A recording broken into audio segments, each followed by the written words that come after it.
we'll get started now anyway, and then Ashley's going to cover M2 and some Earth and Sky.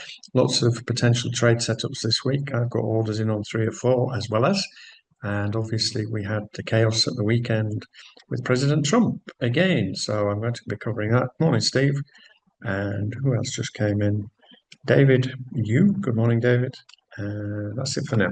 Okay, so last week in the live training session, I explained why I was taking profits and what to invest in next. And I was talking about the fact that everything in my portfolio was sky high. And although everything was wonderful at the time, you have to trim your positions. Otherwise, it's very easy suddenly to sit there and watch it all come back down again, which is very depressing. And on top of which, I had also shared with you the portfolio I created for a friend in May, and I'll cover that with you again in a moment. And obviously, the scenario that we had on Friday, it was a good job I'd done this because then I had cash to buy some stuff on Friday and yesterday, and also some crypto over the weekend. And so I was explaining in here. So if you're not familiar with any of this, I was talking about balancing holdings. Everything I'd got, the goal is to have everything bought and paid for. So when things go on a run up for 100, 200%, you at least take the stake out so you've got money to invest in other things, and obviously take some profit out because you need to live on it, unless you're in a tax saving account and you're just trying to accumulate money. I also explained in detail about the gold and silver miners as I have done, and that I started buying uranium last year. And I said, I've enjoying the fruits of all that work. This is not a flash in the pan. This is what's been going on the last 5 years. And if you didn't see it or you want a refresher, I would suggest you go back and have a look at that. Because on Friday morning, I was talking to my investing group, and I'd been talking during the week about trimming and taking profits. And I sent out a message on Friday that Trump just broke the internet. Broke the stock market yet again. And I said, there's no point panic selling. Let it do its thing. Gold and silver was up. So even though everything tanked and crypto came down significantly, and we'll look at that in a little while, I was covered. On top of which, I had bought some put options on the S&P, which meant that when the S&P came down, my options were actually 10% up on Friday. So it was all balancing nicely. And then crypto took a bigger hit. So I was down on crypto, but I bought some more at the weekend. Bought some Bitcoin 110,600, and I bought some Ether 3,700. And I said this could get worse before it gets better, but this is all very silly. Trump makes these kind of announcements either over the weekend, and we had it 2-3 weeks ago over the weekend on a Sunday. He posted a very professional video about cannabis and why the American government needs to change its stance and the regulation on it for medical reasons. And it could be savings.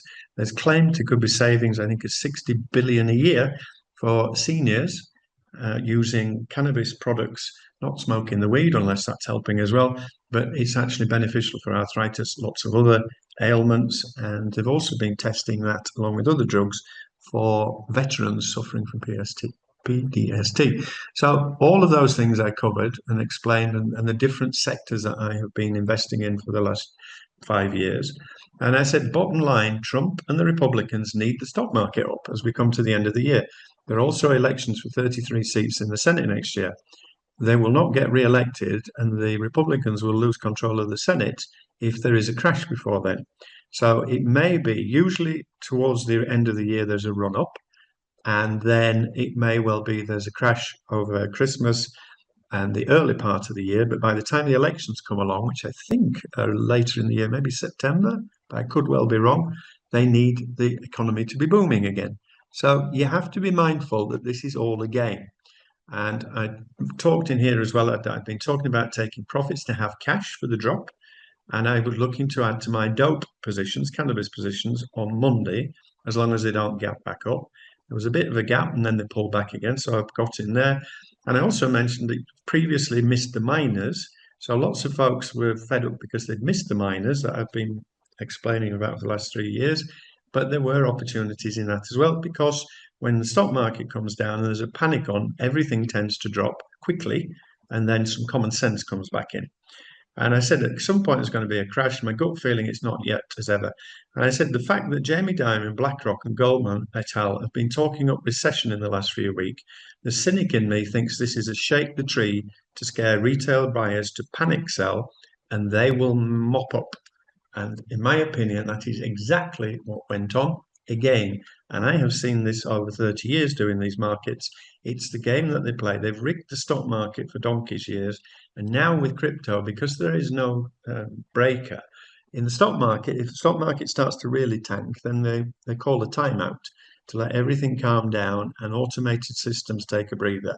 And of course, there isn't that luxury in crypto at the moment, with it being less regulated. So all of this to me was to be expected and predictable, as was the response, and as was the fact that by Monday things were back again. So this was Jamie Dimon. Whenever Jamie Dimon says anything, it's a bit like what's the guy on Twitter, the famous stock tipper, Jim, forgetting his surname now. There was a guy running a portfolio a year or two ago that did exactly the opposite of what this guy said, and it was actually very profitable. So if Jamie Dimon comes out, good old Jamie Dimon, he's warning you, saying, look, the stock market's going to go down. This is bad. Goldman guy was saying exactly the same. People are not going to feel good. BlackRock, this is terrible. This is all good, danger. And then what did BlackRock do on Friday? They sold off 24,000 Bitcoin, 2.68 billion they sold in the previous 3 days to the crash. They all knew this was coming in one way or another, and they helped to feed all of this. By Monday, Larry Fink compares digital assets to gold. Bitcoin is like gold. And I've talked about this before, and Howard Lutnick, the Treasury Secretary, I think he is in the US, was talking about Bitcoin being gold, the modern day gold as well. But gold doesn't drop 30% in an hour and never has done to my knowledge. So for these people to be saying last week, oh, you want to be careful because you really want to be thinking about getting your stuff, like I said in the Telegram group, they were shaking the tree to frighten the little guy to sell so that they could buy in cheaper. And that is exactly what has gone on. I would put my house on it. So him coming out on yesterday, it's like digital gold. It's a safe investment. They will have just bought, along with the other crew, billions of dollars of Bitcoin at a much cheaper price. And I said to you in 2020, this lot, and there's another article, I don't know if I've saved it here, how Larry Fink came out the other day, last week, and he said, oh, I said in 2020 that this was all a Ponzi and it was a scam and it was all crooks. And I said to you, once they could get regulated and they could get in, they would say, hey, now it's safe because we're here. And that is exactly what's gone on. And again, it was to be expected. So last week, Mr. Diamond saying, oh, this is all going to tank. You really want to be scared. And by Monday, they've announced that they are going to invest $10 billion in pushing America first. And Goldman, they are going to spend $1 billion on investing within the US as well as. It is a rigged game. It has always been a rigged game. And you need to understand the rules of the game. And you also need to periodically take profit. So, any questions or any comments to make on any of this, stick it in the chat box. See, we've got quite a few comments come up already. Julian says the election's in November, he thinks, next year. And so what's going on and why did Trump do it? Well, Trump did it for understandable reasons. The Chinese have got the rest of the world by the cojones in that for the last 20 odd years, and I've mentioned this many times in the past, they have invested billions of dollars in South America and in Africa.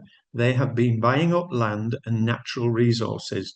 They now control, I've seen varying figures, but something like 80+% of the world's rare earth metals. And the rare earth metals are needed for technology. And so they create magnets and the things that are used in cars, in solar panels, and all the rest of it. So the Chinese, by being smarter and by, unlike the West, where the politicians' priority is to get re-elected in 4 years' time, the Chinese don't care in that respect. And equally, they don't care. If they find an asset, they will start digging it up tomorrow. Whereas I said to you last week, it takes 10 years and $1 billion in the West. I listened to something the other day. They were talking about they were going to build a new rail infrastructure in the UK. And it was crazy anyway. I think it was going to chop about half an hour off the time between Leeds and London. So it was nonsensical. And they were going to spend billions of pounds on building this thing. And they stopped halfway. And I was listening to one of the guys, and it was, I think he was one of the architects, and he was talking in Parliament to a committee, and he said, I think there were 800,000 pages or something in these planning applications. one of which was to spend $1 billion on a tunnel to avoid bats that didn't actually live near this tunnel, didn't directly in the way, they just lived nearby. The Chinese don't care. I mean, we know that their human rights are not important to them. So I'm not suggesting that they're a better in better structure, but they don't care. They just get on with it. And again, there's been lots of articles in recent weeks and months about all of this. And then we've seen that the US has been buying stocks in American companies because they need to secure the supply of these critical minerals. So again, there was a guy on Twitter the other week had posted a list of companies that had the potential to be bought, a share bought by the American government. And they've also, I've been buying stocks in companies that make drones and more modern warfare technology, because again, there is the chance that the American government, A, have awarded contracts to some of these smaller companies. But the other thing is there's always a chance, especially with Trump in power, they actually may take a stake in these companies. So be mindful of what's going on. And then Chinese chips. For years, this was always the grudge from America, and I think it was true. The Chinese stole the technology, they copied everything, they managed to make it cheaper, and then sold it back to the West. Now, by the look of things, they are advancing quicker than the West. You have this situation in China. I saw an article the other day. I'll come on to it in a minute. And it's talking about the robots that they're using and they compared to the West. So this is what went on. Somebody on the inside, and I did make this comment in the forum, I believe, on Sunday. Anybody who knew that this was coming, especially with it being in crypto, where they're not as easy to track what's gone on for insider trading, somebody made 120 million by betting against Bitcoin half an hour before Trump announced the news, which is terrible, and which, of course, the Senate are going to dig deeper. However, this is not new. Nancy Pelosi has been outperforming the S&P for the last 10 years. And a lot of these American politicians who've never had a proper job and are earning $175,000 a year are amazingly wealthy based on the insider knowledge. And it was the same with the COVID crisis. They knew a month before that everywhere was going to get closed down. So what did they do? En masse, irrespective of Democrat or Republican or Libertarian, they sold the shares in airline companies and cruise companies because they knew the crash was coming. They made a lot of money. And then they invested in medical companies and other things. So corruption, it's been going on for years. I'm not condoning it, but this is just part of the game. But with crypto, it's a lot easier to hide it, and therefore it's still going to be volatile, even though Larry Fink says it's safe and it's like gold, which is a nonsense. So yesterday's the stocks rebounded, as I suspected and as I posted on Friday. Why? Because Trump softened his tone. And the thing with Trump, as we know, is he tends, I said before, he throws a hand grenade in the room and then he just sits back and sees what the effect is. He had a meeting scheduled with the Chinese for the end of this month, and he's done this before. Is this for him is a bargaining chip? He throws a hand grenade in the room, he sees what goes on, and then he steps back a little bit and says, "Okay, I was only kidding. All right, it's maybe not as bad. The Chinese are not so bad." But he was making this around a valid point about these rare earth metals. So it was understandable. Understand the game. I mean, did anybody here panic sell on Friday when they started to see everything tanking? Anybody panic sell, or did anybody buy anything on Friday, over the weekend, or yesterday? And good day. Tobias says, "I'm here on time today. Well done." And Jesse says, "Hell, hey, from Swellendam in South Africa." I guessed it was South Africa, Jesse. And Alexei in Japan said, "I might leave early today, so apologies in advance." Okay. Leave a note for the teacher. US elections, Jim Cramer. That's the one, Brendan. Thank you. And then Devon says, "There's a good article on Sky News today about China's position on earth metals." Well, that's a misnomer. Sky News and a good article, but I'll take your word for it, Devon. Tobias says, "Nope, buy Bitcoin, Solana, and silver miners." Well done. Picked up some Sol, XRP, and HBAR, said Dan. Well done. Julian said, "I did divest myself of 2 stocks, but made money on crypto." Again, well done. And Brendan says, "I bought some more Sophie."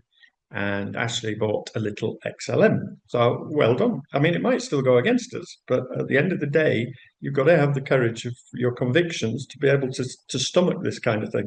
And some people just can't stomach it, and that's okay. If you don't understand it fully, and the other thing, of course, is don't risk money you can't afford to lose, because this will always go on, and this will not be the last time that this happens, whether it be crypto markets or anything else. But to me, it was an opportunity. So again, I've been looking through numerous articles this morning, and Trump, so peace, he's managed to get peace in Israel. They were still having Palestinian protest marches at the weekend in the UK. And as this cartoon this morning says, it says it all really. Yeah, okay, you got peace, but we're still hating. And silver squeeze, once again, I've been explaining this for the last few years. There is a massive shortage of physical silver, and the JP Morgans of this world, who have been rigging the silver market for the last 30 years, were short and shorting huge amounts, and there isn't enough of it. So they're now having to lease it, and they're paying 35% to borrow silver to try to dig themselves out of a hole. So silver has risen by 35%, and somewhere in here, spot prices. It's talking about the shortage, the general shortage of silver around the world, and so they're having to borrow it because they've got themselves into a big, big hole. And of course, the other day it smashed through 49.50, the all-time high. There was actually a slightly bigger high in the 50 with the Hunt brothers when they tried to rig the silver market, and it's still going again this morning. Will there be a pullback in gold and silver? Yes. But am I going to sell? No, I don't want to pay tax on it. Other things going on of interest. Europe, as ever, is sliding into a crisis. Macron, most hated French prime minister, president in a long time, he appointed a new prime minister a month ago. The guy quit last Monday, and then Macron persuaded him to take the job again on Friday. It's in chaos, and they're talking about the French Republic could actually crumble. And the French Republic, in its current state, has only been going since the end of the war, when de Gaulle set it all up. Now, I talk all the time about when you're investing and you're looking at things, you're trying to think of the next big thing. So, as I've done extremely well with quantum computing, and last year with AI, and the last few years with the mining stocks, I was reading this morning about SpaceX, and Musk has clearly got his act back together. He's now got a deal with Tesla that he basically, same as last time, if he can get Tesla stock up to a massive amount, he's going to earn $1 trillion squillion in stocks. So he's focused, he's back on board, and SpaceX is doing well. And then this, oh, actually, this was the other one I was looking at. Where's it just gone? I was showing the power. There's a battery. Where's it gone? I've lost it. It was showing you the battery backup. So, as explained before, in Portugal and Spain in April of this year, we lost power for 18 hours. Everything went. And it was blamed on the Spanish system was going more and more green. And the issue is that with traditional power from coal or nuclear, you can regulate it so that when the power starts to surge, they can put breakers in. I don't know how they do it, but they're able to regulate the flow of electricity. The issue apparently in Spain was that there was a surge of electric power from solar, couldn't cope, so the whole thing crashed. So what they're talking about now, and the issue with solar is at the moment, solar is there during the day, but then on an evening when the demand is greater, there's not enough of it. So you can't go fully solar unless you've got loads and loads of batteries. And one of the things that Tesla does on top of SpaceX and all the rest of it is batteries. And their sales of batteries last year were improving significantly. Excuse me, I'm just going to cough. See if I can mute myself before I do it.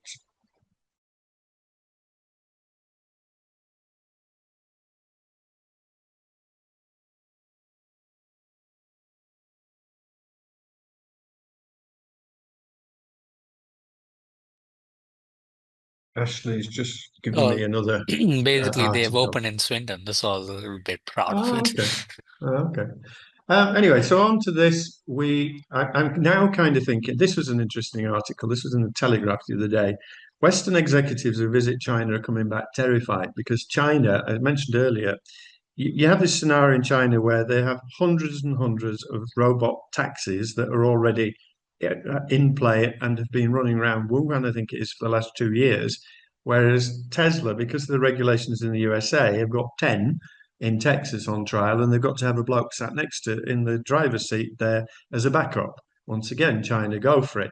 But what they're talking about here is Ford's chief executives basically said, if we don't get our act together very, very quickly, we are going to be absolutely screwed because China has gone full on with robotics.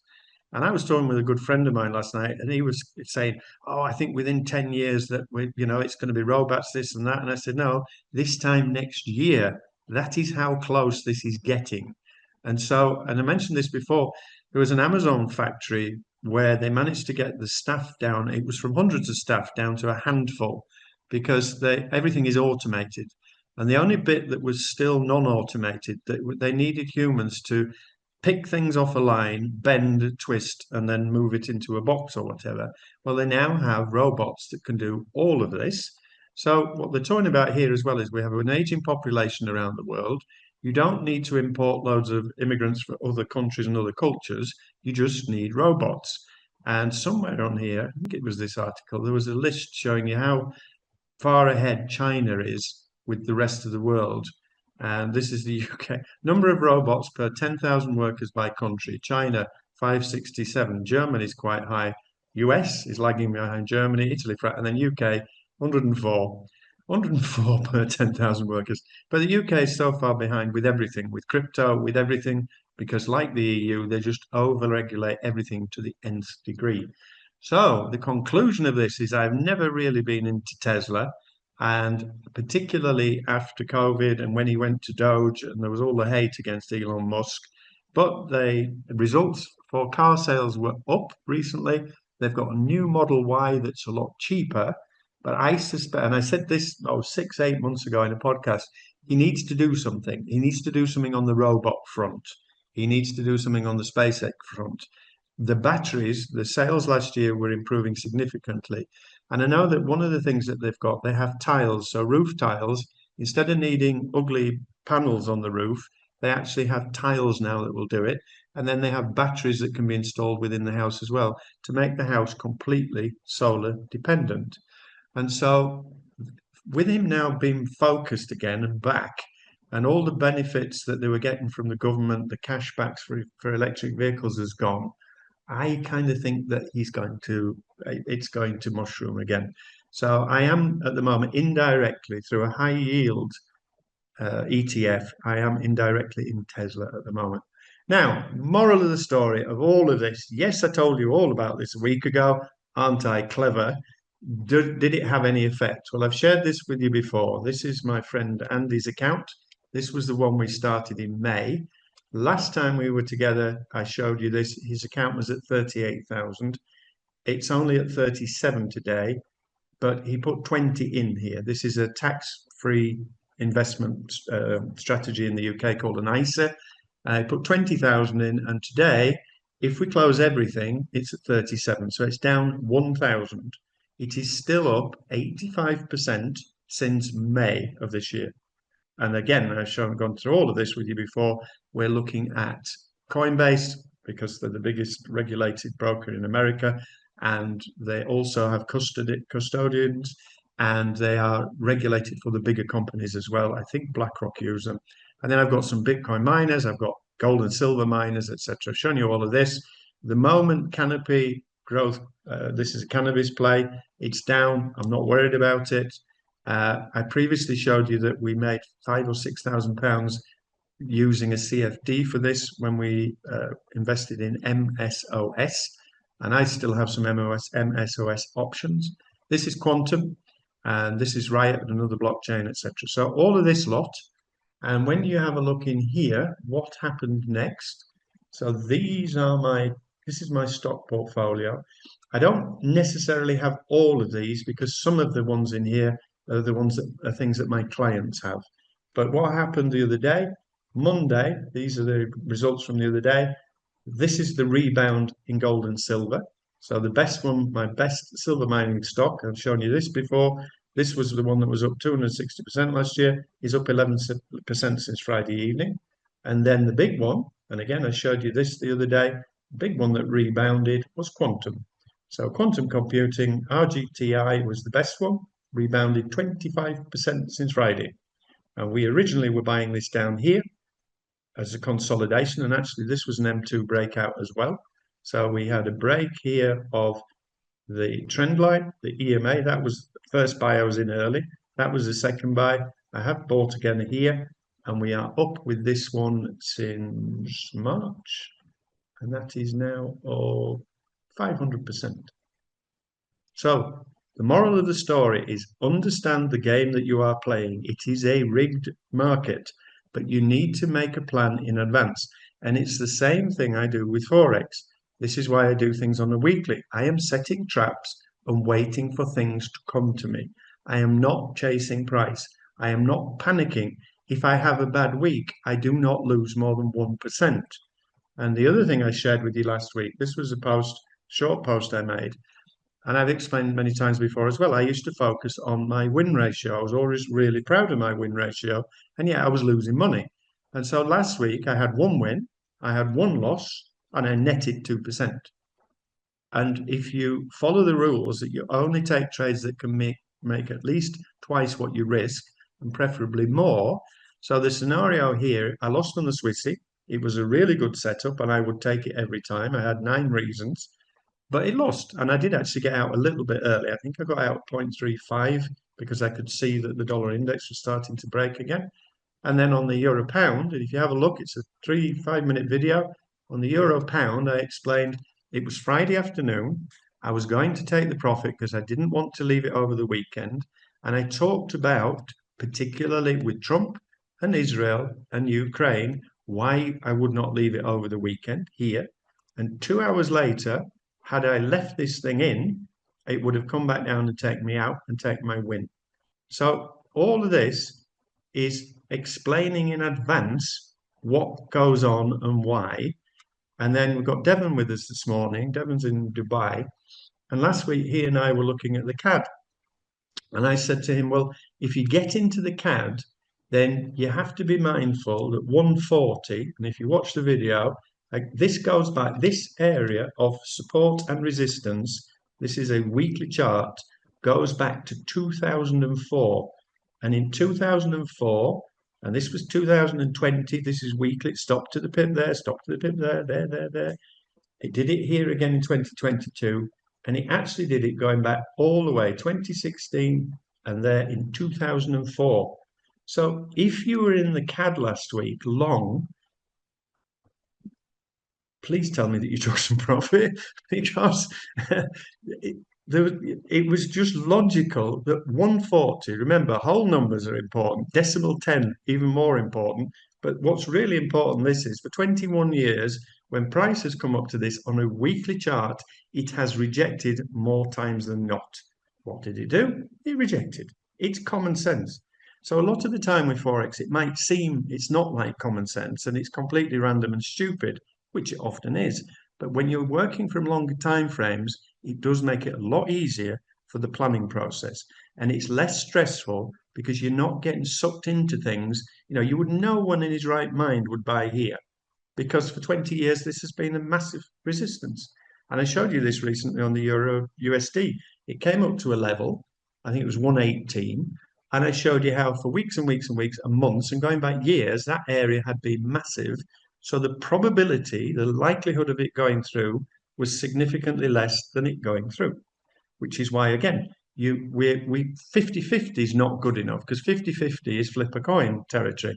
We need to have an edge so that it's in our favor. And for that, we look for multiple reasons. Right, let me have a look at some comments. And if you've got anything you want to ask me, because I need to go in a moment. I am on holiday at the moment. Yes, again. But this, thankfully, again, this is what this business gives you, is the ability to live wherever you wish to live. And we've got Alexei living in Japan. We've got Devon from the UK is living in Dubai. Ashley back and forth between between Goa, Portugal, and the UK. It gives you freedom. And Devon's saying robotaxi is going to come out in Dubai next year, currently doing trials at the moment. And again, Dubai, I was talking with Devon the other day, one of my private clients, there's so much positivity, so much energy, so much money. and so much progress going on there. It's the place to be for many people, as equally the tax is extremely low as well. Dan says, "Hi Mark, have you heard about the possibility of the USA changing the pattern day trading, reducing the minute trading capital?" I haven't done, but it doesn't apply to me anyway. Um, and it shouldn't apply to you. I think you're in Australia, aren't you? So just pick a non-US broker. If the pattern day trading is an issue, just pick a non-US broker. Brendan says, "Ooh, the meaning of life question. Do I think there is a correction due shortly?" Yes. Define shortly, though, Devon. Sorry, Brendan. Could it be next week? Could it be next month? Could it be this afternoon? I do not know, like anybody else. Everything is overextended, and therefore, and the PE ratios are all over the place. And also, I mean, I showed you the other week, it was bizarre because when I look on my daily setup in TradingView for, I look at the stock market, I look at gold, look at stocks and crypto and everything was green. That's not normal. Normally, as we say, you're looking at gold and silver's up, then crypto and stocks are down. So the whole thing's bizarre. And Trump, in the midst of it all, makes things more and more complicated.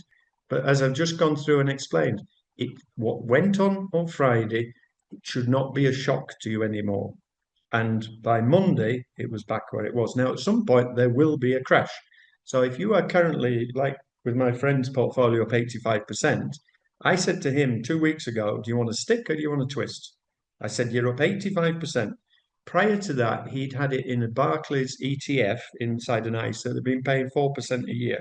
So he's made this year 20 years worth of money in 5 months. And he said, "Oh, I'm sticking." He likes to gamble. So he said, "No, let's keep going." But 85% up, I'm saying to him now, we get some more new highs. I think we should sell at least half of it. So my thinking now, for me personally, tax wise, I can't do that before the year end. So I'm hoping it's not going to crash before the year end. But in the meantime, because of the way that I have things balanced with gold and silver, then at the moment, touch wood, I'm okay. Crypto, if it tanks, I am not going to sell. One, for tax reasons, but two, because I am convinced that this is going to continue for all the reasons I've explained in the past, fundamentally. Before you go, Mark, S&P. just a question. So, you know where dollar index is right now, Yeah, and it is 99, 50, and 100 is a major level of resistance, as we know. And with the cycles that we have had in the past few years, usually when dollar goes up, crypto and stock market comes down. yeah. So if it does Well, go up, do you think we are going to get a bigger pullback in crypto? Or I there's no I don't know. correlation as of right now? That's the other I, thing as well. well, correlation, as you said, is bizarre because this is the setup I look at every day. And I said last week, everything was green. It was not how it normally is. But to Yeah. me, if the dollar gets higher, Trump doesn't want a strong dollar, is number one. So he's going to do everything he can to weaken it. But 100 is massive. So for me, until 100, even 101 and these EMAs, right, I still think this is going to go back down. I mean, look what it did last time it came up. Look what it did when it came down. So I think when you combine the American government don't want a strong dollar, and technically all of this lot's going on here, and my bias is still short the dollar in general, but not this week. And again, treasuries are down, so that's not so bad for the US. They're having to pay less interest, so that's not bad. S&P all-time high again the other day. And I said the other thing I did was I bought some puts on the S&P. So basically, I was thinking if the S&P tanks down to 6,000, I don't need to sell the stock because the put, but I don't sell puts; they're far too risky, and I don't sell calls. I only buy. But if it comes down to here, this move here the other day, my S&P puts were up 10%. So if this had tanked all the way down here, I would have been up probably 35%, which would be the same as what my stocks would have been down. And then with that combined with gold, I should actually be still in profit. And my thinking then would be to take profit on the puts here and then put the cash into buying assets to go back up again. So that's my plan. But at some point, this could come a long way down. And I did this before. I mean, I shared with you all before I took profit on Google and Meta, etc. And it's not really my normal bag is to buy these big stocks, but because of the crash in April, I bought down here. And I explained at the time Trump was blinking because suddenly the cost of the bonds was going through the roof. But here, for Amazon, I closed 75% here. So for me, I was cost averaged in here. I made 15-20% on a FANG stock, which is good going. And I don't mind the fact I took 75% out because what I've got left is bought and paid for. I think Amazon will continue to grow and grow from strength to strength, but I'd rather buy it down here, which is why I've got alarms set all over the place. But this that is here is bought and paid for, so I don't have to stress about it. And then it's the smaller stuff, like the smaller cryptos, etc. And this was one I bought the other week. I sent out to the investing group. We bought this at 560, and this is AI cum crypto, I seem to recall, and that is up since the 17th of September. He's up 63%, or was yesterday. So again, the big stuff, Bitcoin is my main crypto holding. I use the profit from the smaller stuff to buy the bigger stuff. I would like to hold Amazon long term. I do think it will continue for all the reasons. Robots, drone deliveries, they're now starting to deliver food. I mean, at the end of the day, you've got the infrastructure, you're going to deliver anyway. You might as well deliver everything that you can. And they're diversified into quantum and into AI and data centers and everything and everything. So I still want to hold it. I just don't want to buy it up here. And I don't want to buy here and watch it go down. And again, I only buy a stock if I think it can make at least 25%. Well, that's 10. I'm not buying for 10%. I can make a lot more money elsewhere. And this is one I bought the other week, CIFI. This is another Bitcoin miner. Bought it on a pullback, and that's up 80%. And again, to answer Brendan's question, what I do with this scenario is, okay, now we're up here, and I'm looking to the left, see what's gone on in the past. Well, we're at all-time highs. At this point now, let's say I put $1,000 in this, it's now at 1,800. I will be thinking to take 800 out, maybe the 1,000, maybe even 1,200, because you can't carry on doing this forever. At some point, there'll be a pullback, and then I will be looking to buy in again. So I have my levels on there as well.